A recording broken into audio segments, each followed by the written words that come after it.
Shtëpia e Europës bëri bashkë 47 lider europian.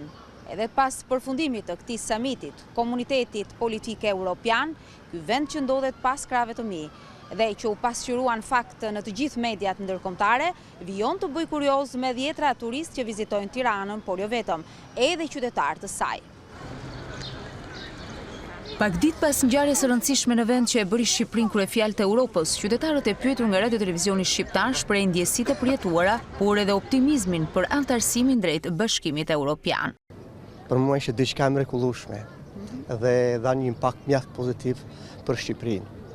Duke plotësuar kushtet që kërkon BE-ja, po shkon drejt BE-s. Ju jetoni këtu apo jashtë vendit? Jo, brenda vendit. Si e konsideruat ju këtë pikë takim? Kaq të rëndësishëm. Pritje madhështore, është diçka e veçantë, nuk përsëritet shumë herë. Përveç faktit që u mbyllëm shtëpia 2 ditë, që nuk na linin me orare, por për mua ishte, domethënë, një gjë shumë e bukur që u realizuar. E kam parë, e kam ndjekur dhe më ka pëlqyer shumë. Mes qindra vizatimeve të realizuara në formë simbolike e nkas për samitin, fëmijët mundohen të dallojnë krimet e tyre, pak para se kjo godinë të çmontohet.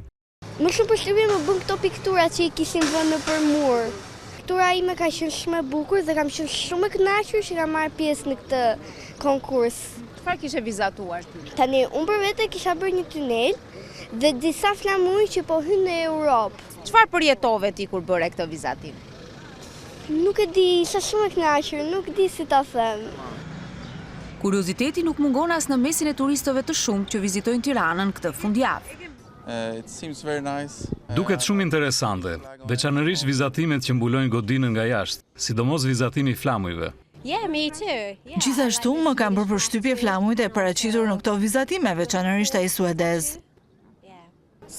Po, sapo kemi mbërritur. Po, është herë e parë që vim në Shqipëri. Duket madhështore. Kjo ndërtesë është e mbushur me ngjyra, kam ndjekur eventin nga pasqyrimi i mediave në Itali dhe kam parë kur Meloni mbërriti në Tiranë dhe kryeministri shqiptar ul në gjunjë. Me përfundimin e punimeve të samitit, vendi që u pagzua si shtëpia e Europës, u kthye në një atraksion turistik ku shumë prej vizitorëve patën mundësinë të hynin brenda, ndërsa për pjesën tjetër, mbresa lë edhe shkrepja e një fotoje.